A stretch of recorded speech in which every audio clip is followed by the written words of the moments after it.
today, from racing heart to standing ovation. Your path to becoming or elevating yourself as a fearless speaker starts right now. Now, if you're like many people, the idea of public speaking can make your heart race and your palms get all sweaty, and perhaps you get nervous. And for leaders, communicating effectively and inspiring others is a really critical skill because you're often called to speak up, rally support, inspire others, make your voice heard. One of my favorite TV series is Madam Secretary. And in one episode, the president advises a newly elected leader who's really very hesitant about speaking up.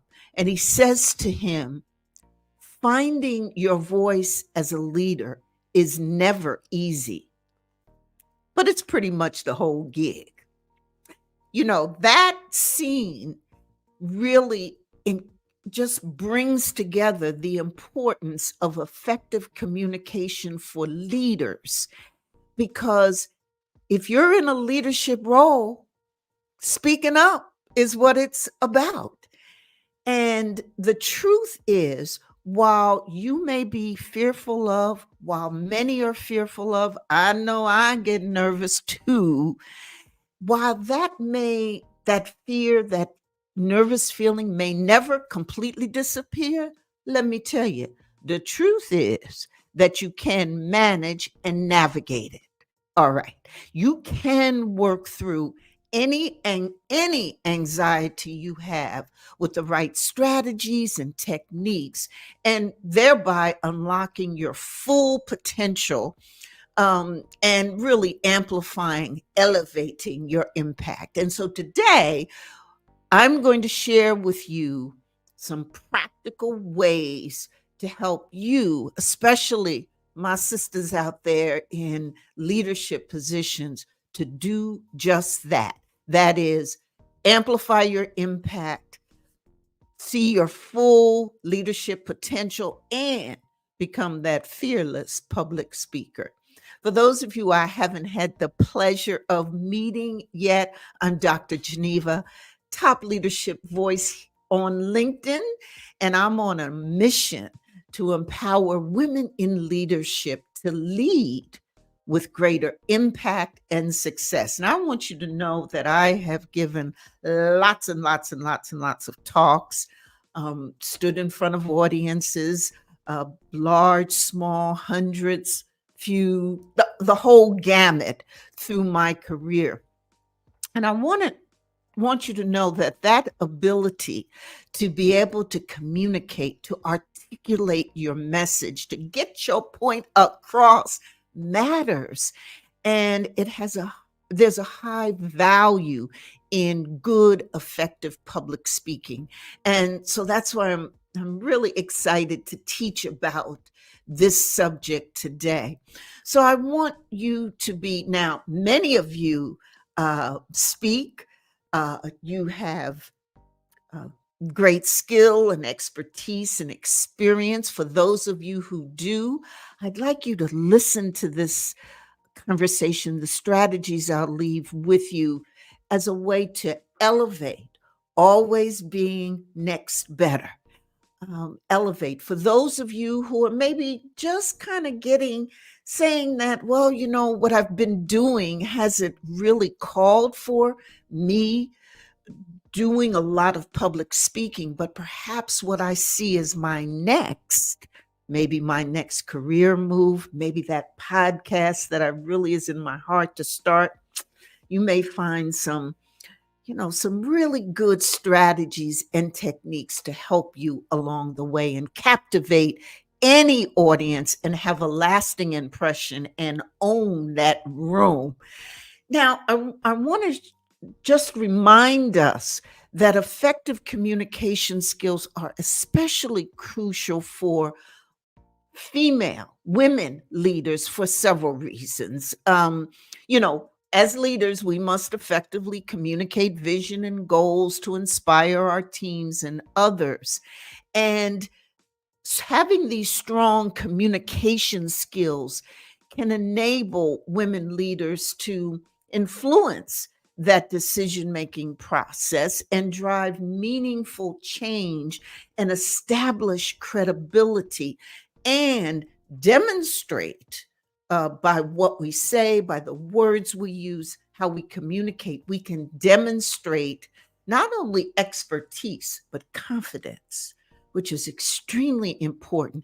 And through public speaking and doing it effectively, that's what allows us to, gain that respect, credibility in our fields, and also mastering public speaking can really open doors to new opportunities and help you move towards some of those new leadership roles. And for seasoned women leaders, those in midlife 40s, 50s, 60s, being able to speak effectively becomes even more critical because you all have a wealth of experiences and insights to share. And when you have strong communication skills, you can better communicate your wisdom to others. It's amazing when you put together all of that, the insights that you have, along with the ability to articulate. And it also can, that midlife period, we often face a lot of age related stereotypes about what we can do, what we can't do, whether or not we can still bring it, all of those age related stereotypes. Well, the better you can communicate and effectively present your ideas, hey, the more you break down those age related stereotypes. So, again, overcoming any fears that we might have of public speaking, especially for seasoned leaders, becomes critical and crucial. And I want you to remember that. Now, that this whole fear of public speaking anxiety got a name. Of course, we got names and labels for everything. And the fear is glossophobia. Glossophobia. See, I got to learn how to pronounce it. It comes from Greek words. The glossa is tongue in Greek, and phobia, as we know, as fear. But the point is glossophobia. Many people, in fact, studies show that up to 75% of people experience some degree of this fear of public speaking. And this makes it one of the most common phobias that, in fact, are around for us. So, this is what I want to teach about today. I want to leave you with some strategies that can help elevate your speaking, your effective communication, can help you get a little bit better. And yes, Dr. Pierce, even for those of you who perhaps are listening and can't see, I've just put up a comment that Dr. Pierre left with us about a recent survey. And so it is really a good one. See, Dr. Pierre, you're making me laugh. You're throwing me off here. Okay. Said that the average, I'm going to say it, that the average, Jerry Seinfeld said that the average person's greatest fear is having to give a speech in public. And somehow this ranked even higher than death, which ranked third on the list. And I've heard this, I really have. So Jerry Seinfeld goes on to say, so you're telling me that at a funeral, most people would rather be the guy in the coffin than having to stand up and give a eulogy. Dr. Pierre, I just love you. I just thank you for that. That's a good one. I'm going to have to remember it. And hey, all kudos to you for bringing it to us. So let's get into it. Let's look at strategies for being this fearless speaker. And I want to start off with the power of storytelling. This is a strategy that if you can master telling stories, you got it. You're going to be a fearless public speaker. Now, when I say telling stories, what I'm talking about is sharing, relating your lived experiences, real life things that happen to you on a daily basis that have happened in your career or in your life, but taking that experience and connecting it to the idea or message that you want to talk about, and using personal anecdotes and these experiences to illustrate your points really will help people remember what it is that you're talking about. I remember I recently gave remarks to a children's center, fabulous organization that helps children through trauma and difficulties, and working specifically with autism. And my first out the chute talking to them, I shared with them the story of when the experience that my husband and I had with their organization many years, almost 20 years or so back, with our son, who was on the autism spectrum, which we didn't know at the time.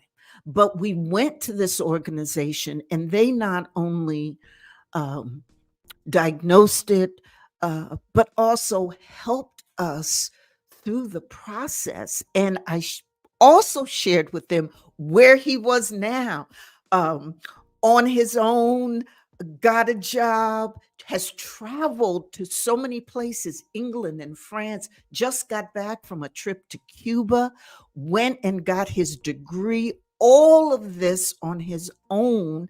And he's out my pocketbook. He can support himself. So that's how I started my remarks with this fabulous institution. And there was immediate connection. And I shared that story. You can do the same. And doing this makes a terrific difference. Oftentimes, when we're called on to make a speech or what have you, particularly if it's about, we want to share the data and the facts and the figures. And I'm not suggesting that you don't do that. But what I do want to do is suggest to you that you start off with a story that can relate to the main message. Start off with something in your experience that relates, that connects to the idea, the message that you want to talk about. It makes a difference because, trust, people are going to remember those stories more than anything than facts and figures. Because, I'd be looking for them facts. If I have to have a notepad when I'm talking about figures, because I want to get them right. So I have to write that down. Okay. And because I'm going to forget that number, but the stories in my life, my real experiences, because I lived them, because you lived them, people, you're not going to forget them and people are going to remember them. So let me know in the chat, what personal story do you think that you could share that would help illustrate a key message you might want to convey in the next um, speech or conversation that you're going to give? Let me know. I'd love to hear about that. The second strategy, nope. The second strategy, here we go. This one, I jumped ahead. So excited. I want to talk about that can help you as a leader become even more fearless in your public speaking is focusing on that message, taking the time to really craft your message. And I use the word craft very intentionally because I'm suggesting to you that really getting into it and molding and shaping your message is what you want to do. And there's three kinds of ways to do that. One is to really think about how you're going to deliver your message. What are you going to do? And because different methods suit different people, and different audiences and situations. So, really thinking about that, you could memorize your speech. That's one way. And that clearly can help if, you want a very polished delivery or there's a lot of facts and figures that you want to remember, etc. That's a way that you can do it. Sometimes that limits spontaneity, but again, it's a method that you can use. Bullet points that can trigger key thoughts, can provide some structure while allowing for some flexibility and some natural speaking.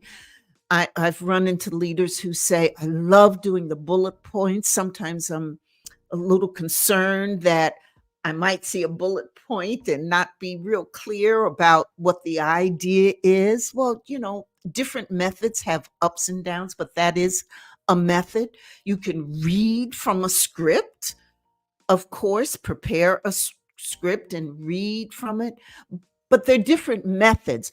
However, whatever method you choose, it's important to think about it. So, using the right delivery style helps you craft your message and enhances the impact of what you're saying. What delivery method? I'd love to know what delivery method you use or you feel most comfortable with when you're giving a speech, when you're public speaking. Another aspect of this crafting your message strategy is preparing. Now, you need to research and understand your topic. And the more you do that, it helps boost your confidence, particularly as you get very familiar with the material. Practicing your speech, your remarks really makes a difference. And don't be afraid to do that.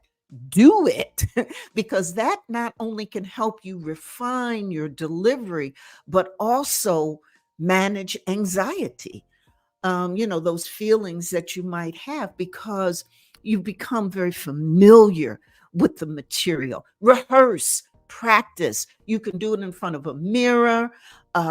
Maybe there's someone in your family or a friend you can do it in front of. Now, make sure that whoever you ask, is going to give you some loving feedback. You don't want someone who's going to tear you down with everything you say because that ain't going to help your confidence. Okay. So pick someone good. Okay. But, you can also pick up a phone and these days, flick on the recorder Give your speech, give your remarks, and then play it back. Watching yourself that way can be eye opening.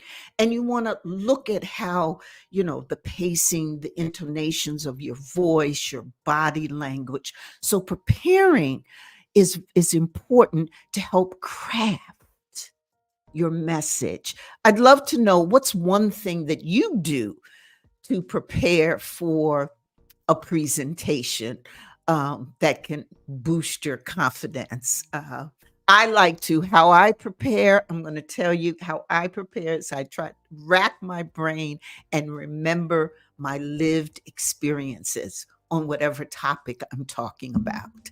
And that's how I prepare. And when I get those experiences, I really figure out how I can spend a lot of time figuring out how I can weave them into the remarks that I make. And that helps me with confidence because they're real and they're authentic. And then the third thing I just want to, as we talk about crafting your message, I want to remind you about is organizing your content into a clear beginning, middle, and end.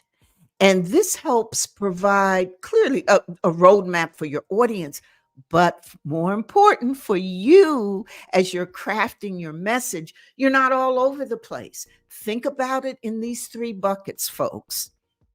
What am I going to say in the middle, in the beginning, which should capture attention, an established connection. And this is a great place to start off with a story or a quote in the beginning.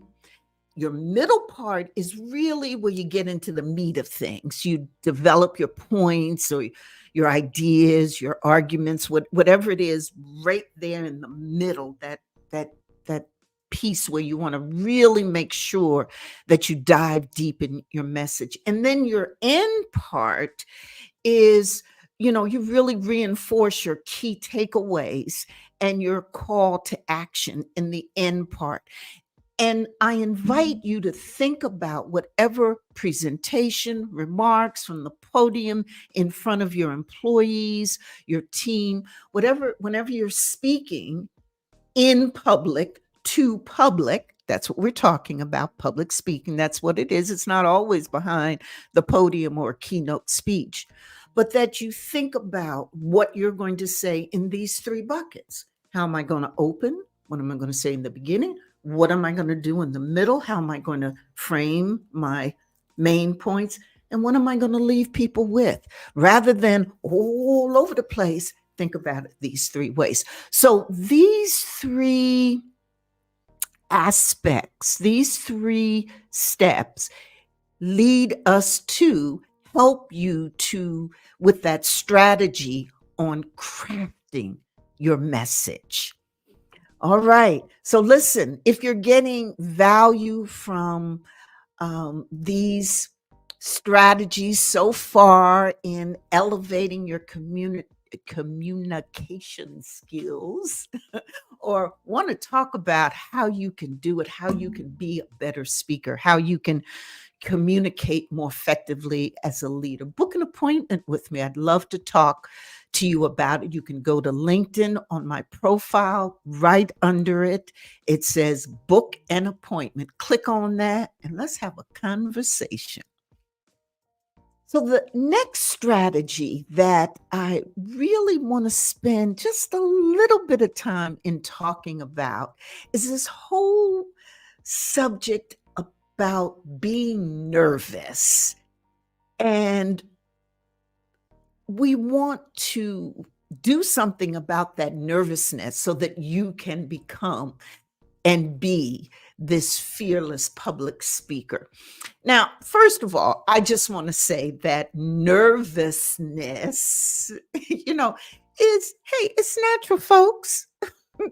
It really is. It's something that most everybody get. I know I get it. I got it this morning. I get it every time I, going to come on and speak to you. I love you. Excited about the material and all of that, but I do get nervous. And it's a natural, I believe, response. Reframe step number one. It's natural. Okay. And one of the things that I think is so critical is I think we worry too much about being nervous. It's okay.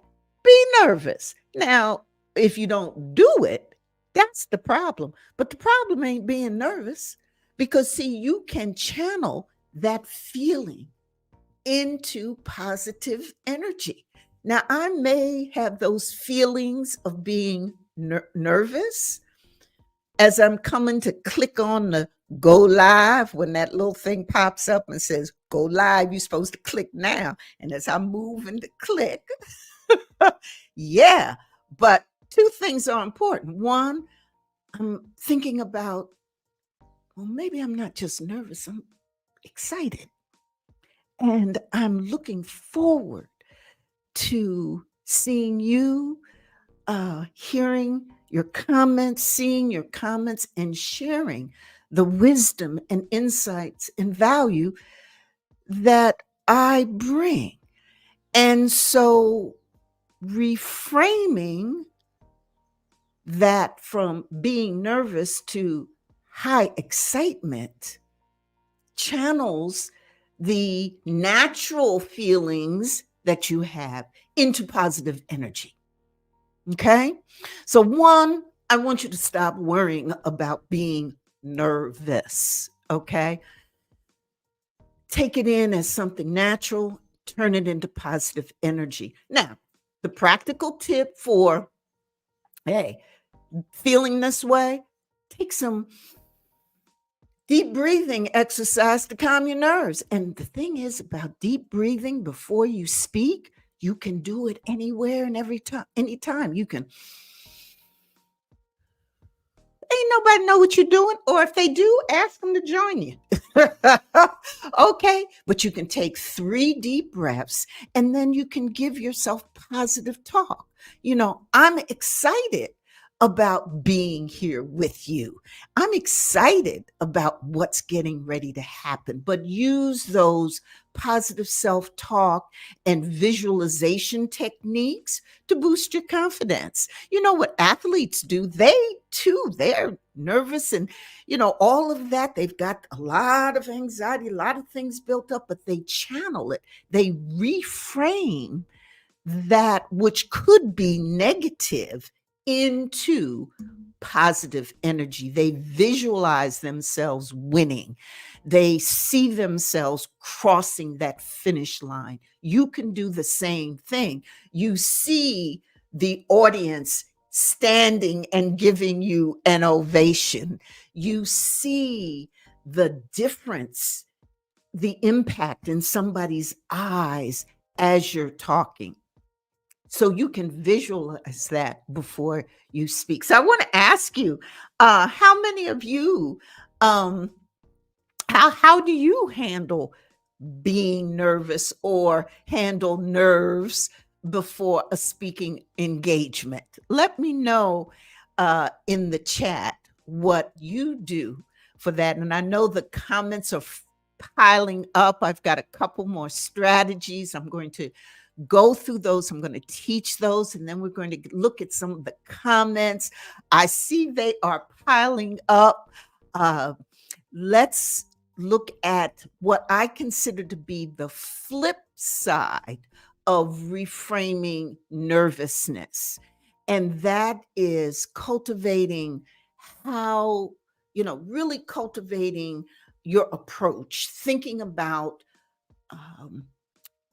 putting your mindset in a different place right before you go to speak. That can help you, and this strategy can help you become even more of a fearless public speaker as a leader.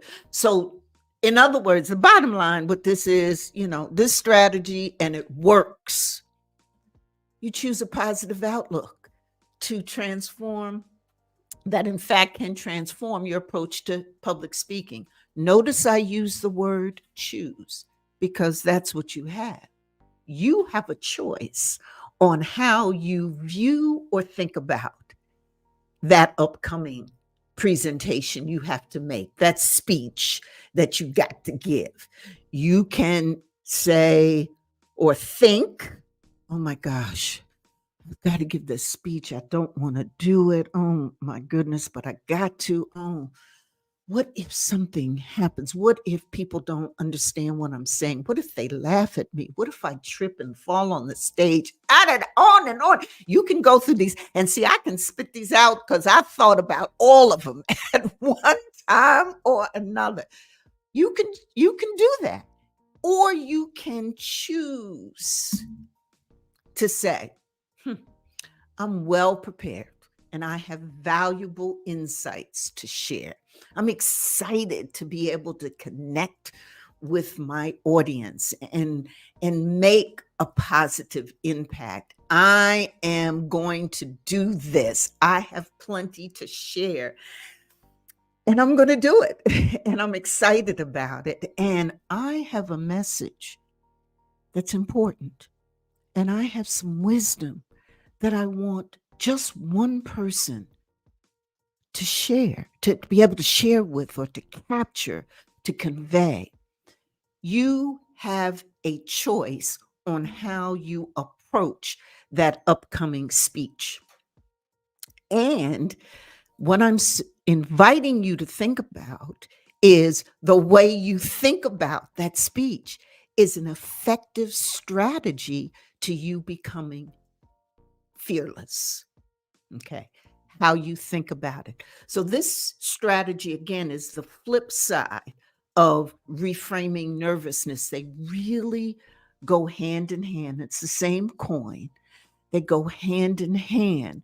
So, the whole idea of rethinking your mind, shifting your mindset to really rely on and recognize and respect and acknowledge your value, your wisdom, your experience, and your insights because you've got them.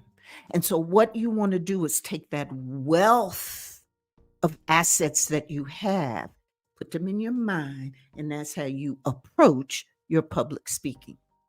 Okay. All right. So that's one that I really want you to get into. And listen, if is there a positive affirmation or self-talk phrase that you use that you want to share with us when you're preparing for a speaking opportunity? We'd love to hear about that. Put that in the chat, please. And this fifth strategy that I want to share with you, I want to talk about this whole concept of authenticity in speaking, in becoming a fearless speaker, a fearless public speaker. Being authentic is where it's at. Okay. If you can bring that to your public speaking, you a fearless public speaker. Okay. Now, I get so many questions about this. And the questions are, well, Dr. Geneva, we hear all the time about be authentic and authentic leadership. How do you do that in public speaking? What are you talking about? Well, here's 4 ways to be more authentic.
Hey there. I, I hope you're still with me. I think we might have lost some of our comments. We had so many great comments. Um, I had a power outage and I knew it was coming. Am I on live? I hope you're seeing me. I knew they were, but it was scheduled for 10 o'clock, but they did it early. Oh, I'm so sorry, but I'm going to finish up. For those of you still with me, please say hello. There were tons of comments. I hope I haven't lost them. Any of you who are out there, I know you had tons of comments. Technology, power outage. Oh, Bernadette, how are you? Thanks for telling me you're here. Please put your comments, keep in it. We were talking about, I'm going to wrap this up. Again, I had a power outage. They had told me they were going, DTE was going to cut off the power for a few, but it was scheduled at a time at 10 o'clock. I thought I had time. Listen, today we were talking about strategies to become a fearless leader. And I had talked about several of them before we got cut off. Um, the power of storytelling and how important it was to share your lived experiences in whatever comments, publicly remarks you're going to make, how to craft your message, structuring it, a good beginning, middle, and end. Um, Thinking about your delivery method. Are you going to memorize? Are you going to use a script? Are you going to use bullet points? Doing your research, practicing. We talked about a coin that on one side had reframing nervousness and on the other side, positive mindset for strategies to help you, reduce your anxiety so that you think about and understand that nervousness is natural and it's okay, and that you use positive thinking, positive self-talk, visualization before your speech, because you're going to be a dynamite speech and actual speaker and actually see that standing ovation happen. And we were just on be authentic when the power went out, but I haven't lost a bit of energy at all. And thank you all for staying with me. So many people ask me, Dr. Geneva, how can you be? What's this? How do I show my authenticity? How can I demonstrate that in my public speaking? 4 ways. One, be open and be um, connect. And that's when we were talking about um, being sharing, talking like you were talking to a friend. Imagine when you're giving a speech that who's in the audience? Your best friend. Or you're talking to a child, or you're making sure that whoever you're communicating with have that picture in mind of someone close to you. So that helps keep this openness. Right now, I'm talking to you who have been, who are in this community, and I very much appreciate you being here. And I know each one of you is looking to be better. And connecting with you is a joy for me. The second is that actual connection. That is when you share your stories, your um, lived experiences. The thing about lived experience is that's your authentic self. So whenever anyone talks to me about authenticity, I say, hey, what have you experienced? What have you lived? Where's your wisdom? Share your insights from that? Because that is you. That is how you be authentic.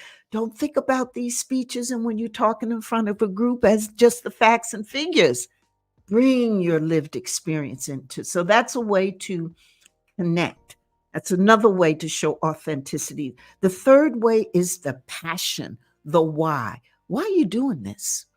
Why is it important for you to have this, to convey this idea, to be speaking in front of this group, to want to come on every week and share value and knowledge? Why is that important? Share that, the why and the how, in terms of um, how you feel about a particular subject. I think this subject of communication is one of the most critical um, aspects of leadership that a leader can possess.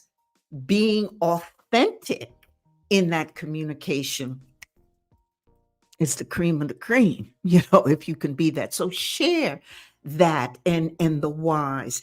And then the fourth thing I want to share with you to help you be authentic in communicating as a leader is to listen to your audience. Now, you may say to me, well, Dr. Geneva, how can I give a speech and listen to my audience at the same time? I'm giving the speech. Well, the couple things. First, you can see body language when you talking to people.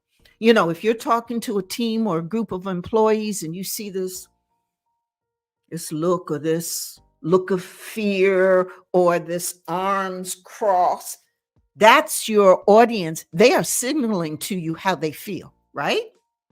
Okay. So you might want, if you see hands folded like this, body language, you may want to pause and say, well, some of you may, maybe I should back a little and take some of your questions right here, right now. Some of you I'm feeling perhaps aren't believing what I'm saying, or you've got some questions or concerns. You can read that's a way of listening.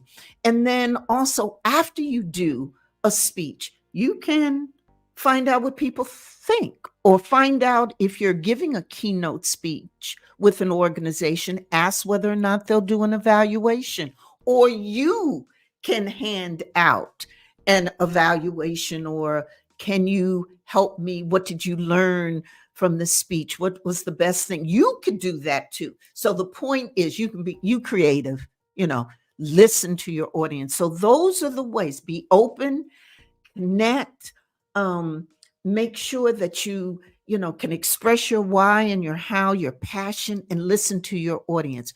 Using these techniques can help you be more authentic in your conversations. Okay, so that's what I wanted to bring to you. I'm so delighted that you were able to hang with me through our power outage, but it didn't stop the energy at all. Okay. Now, they could be coming back around to do it any moment now. So I want to make sure that I jump in and look at your comments and questions. And let me just conclude, just wrap it up, just conclusion, just to say to you, you can be and elevate your public speaking. You don't need to be nervous.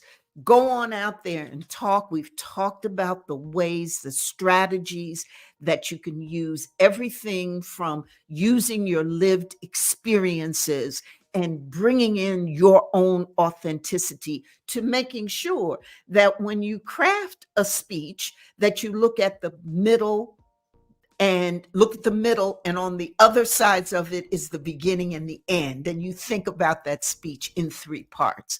So we've covered those strategies. I want you to know that you can be a fearless speaker using these strategies, and others that you might have that you will share with us. Thank you for being here. Want to let you know what's coming up.